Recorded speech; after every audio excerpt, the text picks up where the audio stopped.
because various Russian propaganda outlets have been either blocked or throttled in certain parts of the world, China has picked up the responsibility of spreading Russian propaganda on behalf of the Russian government. Okay, here we can see a China Daily official state media putting out a tweet that says, #Russia has practically completed the mission of destroying #Ukraine's main military infrastructure, including weapon warehouses, ammunition depots, aviation and air defense systems. President Vladimir #Putin said on Saturday. This is what you would expect to see coming straight out of Russian state media, Russian propaganda. But for some reason, here it is on Chinese official state media, right? Oh, but that's just the tip of the iceberg, okay? So I've been doing a long-term project on the female influencers of the Chinese government masquerading as not being affiliated with the Chinese government.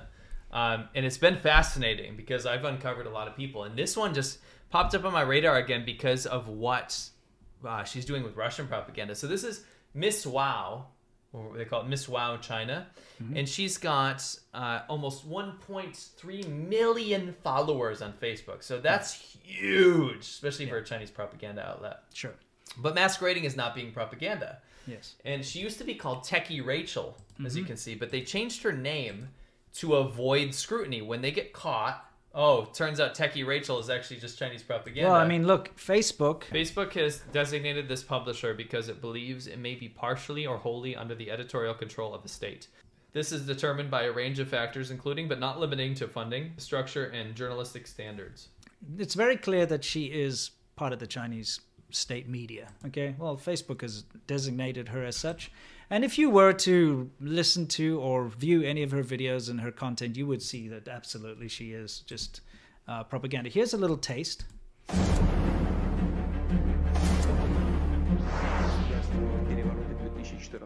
Hey guys, Miss Bao here. Welcome back to my channel. Have you guys watched Putin's television speech? I did, and I think we witnessed the history. The Russia-Ukraine crisis. The 9M73 ballistic missile launched by the Iskander-M has a range of 500 kilometers and has a payload of 500 kilograms each. Payloads. Obviously, it's a payload. What payload? It's a payload. So what I want to point out here is her original thing, Techie Rachel, or Miss Wow China, is literally supposed to be a non-government affiliated vlogger that talks about Chinese tech. Yeah, Chinese tech. That's it. Like laptops, cars, like self-driving, autonomous stuff. Why is she now talking about Russian missiles? Well, that's the thing. You see, now all of a sudden she's talking about Putin. And I thought what we'd show is the that this is actually quite a common thing that happens with the Chinese propagandists, okay?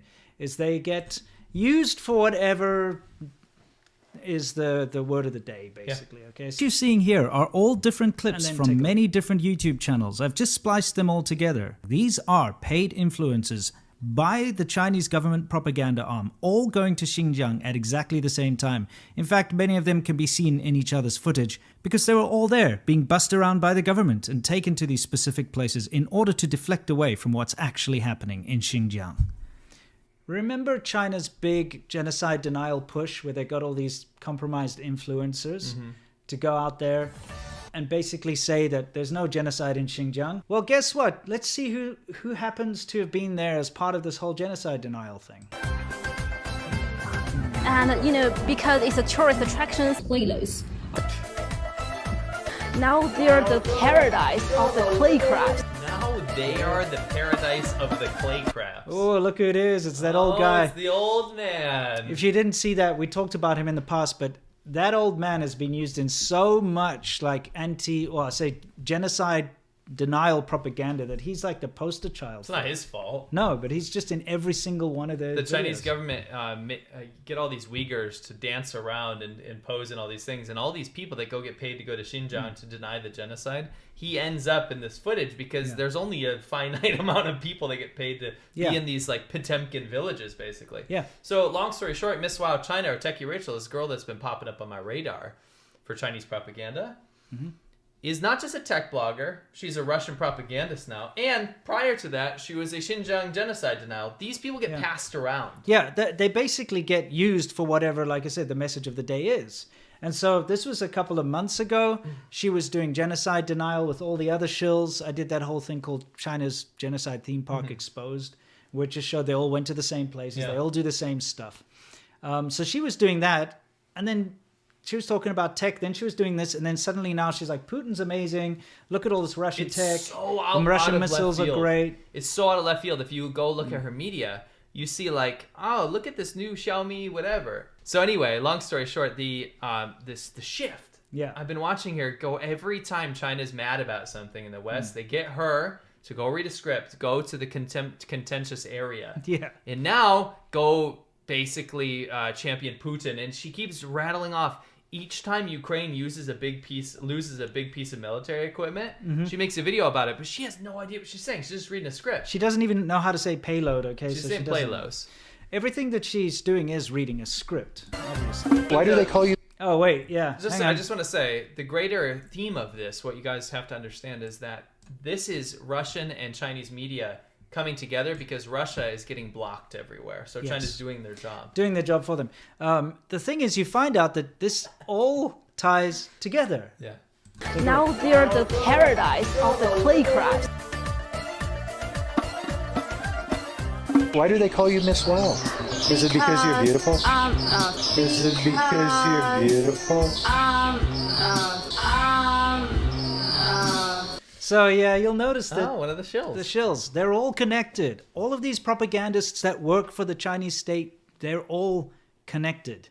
Yeah. It's like one big directive, and they've got a certain amount of people that they have on retainer. And whenever they need to do genocide denial, for instance, they call up the regulars and they all go out to do their little vloggy, oh, look, I'm an influencer. Look, there's nothing to see here. Get ready for a bunch of, the shills, as we call them, the paid CCP shills, whether they're Western or Chinese. Wait for them to start going on about the biolabs in Ukraine, by the way. Of course. Very soon. They already are on Yeah. Twitter, a lot of them and stuff. Get ready for the videos, though. Of course, we've spoken about Li Jingjing in the past. I made a whole video about the gorgeous Chinese undercover propagandists. And here's something very interesting that we have to look at. Let's take a look. Russia-Ukraine war entered into the second week and 3 rounds of talks, and we've seen the wall-to-wall coverage on the global media. But there's always something being overlooked, ignored, or downplayed by the Western mainstream media.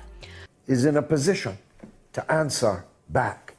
They have their own television platform, CGTN, which broadcasts in English and has an increasingly ready audience all over the world. And that's why I'm particularly happy to welcome Li Jingjing, who's a journalist and broadcaster on that very same broadcaster, CGTN. But first, thanks for having me, George. I've been following your work for a while as well, so I'm very glad to be here. Now, would you like me to be the cat?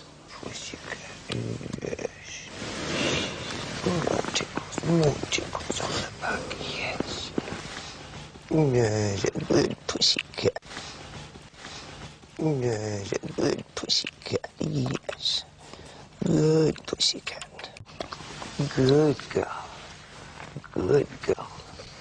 Now lick your lips, I've got cream all over your whiskers. Yes, good pussycat. Good pussycat, that's better. Oh, what a good kitty. A trying day with all those people coming into the house. Yeah, so, I mean, first of all, you can see that suddenly she's on her own personal channel doing Russia-Ukraine commentary. What did she say, though? She said, the Western media is so biased. I'm going to show you the real deal. So, if you follow her, she is a known Chinese propagandist that pretended like she was a normal vlogger, by the way. Yeah. Completely So, normal. take a look. Then she's on RT, which is, of course, Russian propaganda, Russian state media, which, by the way, has been blocked in many places. But now here's the fun part. See her personal channel, Li Jingjing? Yeah. That episode of the cat Galloway, or whatever this disgusting man's... Schrodinger's Galloway. Yeah, Schrodinger's Galloway. Is on her channel. Now, look, I can play and watch that entire interview of Russian propaganda on her channel. No problem. There it is. And she even says it's episode 111. of the mother of all talk shows in her description. So when I go and search that and I find the official source, which is, Russia Today, RT, guess what? Video's unavailable. You may not watch it. That's because it's been blocked. So you see what's going on here is they are basically by proxy, they're doing the job of the Russian propaganda. Can you go back to hers where you can see it? This is a fantastic analogy for you guys to understand that when China put their full backing behind the Russian government for the invasion, whenever there are sanctions, whenever there's a problem where they're getting cut off, they've offered an out. So when they blocked SWIFT banking, they offered them the Union Pay system, chip system. Yeah. When they block imports from Russia, like wheat or something like this, they open it up. They open up the avenue. They reduce all restrictions, right? When they block stuff, and this is what we've discovered, when they block Russian state media in the West for disseminating misinformation about a military conflict, China is actually actively sidestepping that boundary. Of course, and they're taking the RT stuff and then reposting it on their state media, which is still open all around the world. Which is breaking the terms of service of these platforms that have decided not to spread Russian propaganda. Yeah. So, all I'm saying is action should be taken against anyone that's disseminating this kind of stuff. Yeah. And I don't know why it hasn't yet, because we've seen so many examples of this now. Yeah, and why do we not have a state-affiliated label on her channel? Where's the state affiliation, YouTube? Yeah. Kat Galloway literally says she is a CGTN reporter, right? This is not a personal channel. This is someone that's in the party's propaganda department. Yeah. Come on. I know. Just put a label on it so we know. Exactly. That's all we're asking for. Anyway, you got one on Twitter. What else? There's something else. Oh, yeah, of course, there's that's certainly interesting to see. Never mind the fact that you can't watch the real thing and she's puppeting it. But go back to the whole Xinjiang genocide denial thing, and you'll find out that there she is as well. Doing Xinjiang genocide denial. Look at how happy everyone is over there. People just dance. That's all they do. And they hired the shills, the Western floppy hat shills, vegetable lords there as well. for genocide denial. Yeah. It's all about genocide denial. So you can see how the same faces keep cropping up. Here, I made a tweet where I said Russian state media has been blocked or banned in many places. So now Chinese state media and their propagandists are spreading Russian propaganda on behalf of Russian state media and giving them a platform. For instance, King Ramses II is posting Sputnik and RT content. So if you take a look, our good buddy, the shill King Ramses II, even... Let's not call him a buddy. Yeah, okay, well, not just buddy. Just in case people are confused. Yeah, okay, we're just, we're familiar to the channel. Yeah. King Ramses II over here, he even says that this following clip is from RT and Sputnik because they've been banned. This is basically he's got the RT... and he plays it in its entirety. Yeah, so he plays the whole thing. Russian there propaganda. It is. So he plays Russian propaganda on his channel because it's blocked. Now, isn't that kind of like, let's say the police come and arrest the drug dealer on your corner, okay? So you're like, oh, well, look, obviously what he was doing is illegal, and they took him away because he was selling drugs. So because he's not here saying, I'll sell the drugs instead. That's what's going on here. Yeah, that's a good analogy. And I do want to say something. Yeah. When you have, go back to the Barrett. Barrett, by the way, just so you guys know, is a Chinese propagandist. He's one of those Westerners. They pick Westerners because they think they'll make people believe them more. He works for the Chinese propaganda department. And what happens is they'll make videos about the Chinese state narrative. In fact, we have proof that he does scripted videos for the Chinese government, gets paid to do so. Yeah. In fact, the same agent reached out to us to try to get us to disseminate and used Chinese him as an propaganda. example, said this is somebody who we've paid in the past. Just so you guys understand. So when the Chinese government says, okay, now propaganda department, all on alert. We're doing Russian propaganda now because they're blocked. Yeah. They're kind of effectively throwing these guys to the wolves because these guys operate these channels and they obviously get their profit off of them, right? But at the same time, if something happens to where YouTube or any of these social media platforms say, hey, you can't do the Russian propaganda stuff, right? Then they get cut off and China's like, we'll get another one. Because they're constantly training these guys. Sure. It's kind of like they trade them, It's like when they get old hat, they chuck them out and get a new batch, We actually saw one guy that used to work for the Russian government now works for the Thai government to suppress the protesters and stuff. Yeah. But then also on the side works for the Chinese government. When they get bored of them or they're not working as much, the propaganda, they literally kick them to the curb and then they go on to another authoritarian country. Yeah. So we're kind of seeing that happen right now. We're very concerned that there's so much sidestepping going on that it's going to get lost in the sauce here. Oh, of course.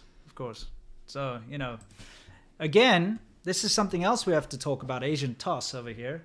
What happened was when the CCP changed its narrative, because as we all know, in the beginning of the conflict, it was very transparent that the Chinese government was very much standing behind Russia and approving of what Russia was doing. We are friends with no limits, you know? Yeah. But when things started to go a little sideways and the rest of the world kind of united, standing with Ukraine against the Russian invasion, the Chinese government decided it's time for us to change our tune a little bit. Mm-hmm. What better way to do that to show the world that we changed our tune? Because, dude, if you've been watching my channel, you've seen the kind of disgusting things that people have been putting out, Chinese citizens, about how they love the fact that, Russia's invaded Ukraine. They can't wait because that means they can take over Taiwan soon. They think Putin's handsome and amazing. People should nuke, Putin should just nuke the West, should just nuke this. There's this huge amount of stuff going around in Weibo at the top of the trend with those state sanctioned. Yeah, those guys saying that we should not show sympathy to the Ukraine, all this kind of stuff, right? And that was what was getting out there. So China's like, because we've been encouraging that, but we don't really want people to think that's really what we think. So let's bring in the soft power. So what do? They get people like Asian Toss here to go out and... Asian Boss. Same thing. To go out there and get the now completely flip-flopped man on the street view that, actually we're quite compassionate towards, Ukraine, and we shouldn't have war, and it's totally fine. Because these messages that you see are only possible if they've been vetted by the Chinese censorship. So this is something that we've been looking at for a while. I've actually stood on the side of Asian Boss until I started to see some very, very blatant bad stuff going on in the background. I mean, the actual evidence with the whole Taiwan thing shows you that they went out there specifically to find a pro-Beijing narrative because they couldn't find it. Yeah. They actually had to get a pro-Beijing But that's just credibility, right? Yeah. With the fact that they are standing with professional cameras claiming that they are not allowed to do it in China, they're just kind of getting away with it, while they're filming people with full-on pro gear. Yeah. When we get the SWAT team called on us for filming camels, yeah. In today's Xi Jinping China, you can't go do street interviews unless someone said it's okay. Yeah. And look, okay, you remember our buddy Walter Meyer got arrested. Yeah. He got arrested for interviewing someone on the street. Totally innocent interviews. Totally asking them about Chinese food. Yeah. They followed him back to his house. Yes. Okay? You can't just go and interview people on the street. First of all, if a foreigner, they're not foreigners, they've got Asian people on the ground. But if you start interviewing people about politically sensitive things on the street in China, people will not be receptive to that. Nope. Okay, a mob might even form. Okay? They're not going to answer your questions. They're not going to be comfortable to be answering any kind of political thing on camera. Especially not if there's like a professional camera there, and a microphone and all that kind of stuff. Or if they did, they're going to assume that the government boards okayed this. Yes. Because you're not allowed to do that otherwise. You'll get kicked out of China so fast if you've got a channel with 3+ million subscribers. Huge presence like that, putting out anything about the politics of China, because they know that's getting a huge reach outside of their control. So you can only put out things that have been sanctioned by the government. And that's why what you see in these videos here is exactly the narrative that the official narrative the Chinese government was putting out at the exact same time. If they'd done this interview a week earlier, it would have all been completely different. Yeah, I mean, this is all, again, it's speculative so far, but it's educated speculative truth. We do have, and this is just so we're fair. Yeah, we do have people in Shanghai that are checking, because there are a lot of people that are very sympathetic to what we do, checking if they've gotten government approval to do these interviews. It's actually very easy to find out. So, well, I mean, you know that you also have to self-censor and make sure if you haven't gotten official government approval and you want to continue to not be arrested and detained and kicked out of China, you really have to self-censor. Yeah. So even if there wasn't an official thing, what they're doing is they absolutely are towing the party line. Yeah. basically. And that's a massive issue. Yeah, it is. So this is the soft power that we're seeing all surrounding the whole Russia issue. It's just to sum it up, I want people to understand that if you're going, and that we can make an analogy with sanctions as well. If you're going to demonize and look down on and want to stop the awful invasion of Russia into Ukraine, as we all should, then you have to look at what's funding it as well, right? Yes. And it's quite obvious that China's helping Russia sidestep pretty much every single step of the way, not just their PR, which we've uncovered, but also money and sanctions. And sanctions. When you're sidestepping that stuff, you have to hit the person that's also sanctioning them. I'm not talking about, let's bully China into the ground, right? I know a lot of people have a lot of things tied up in China, the manufacturing, all this kind of stuff. I get it. At the same time, it's not fair to pick one side and completely ignore the other, because your sanctions are not going to do as much damage as you're trying. If you're really trying to rectify bad behavior from dictators, then you have to stop both of them, not just one. Yes. No, it's terrible.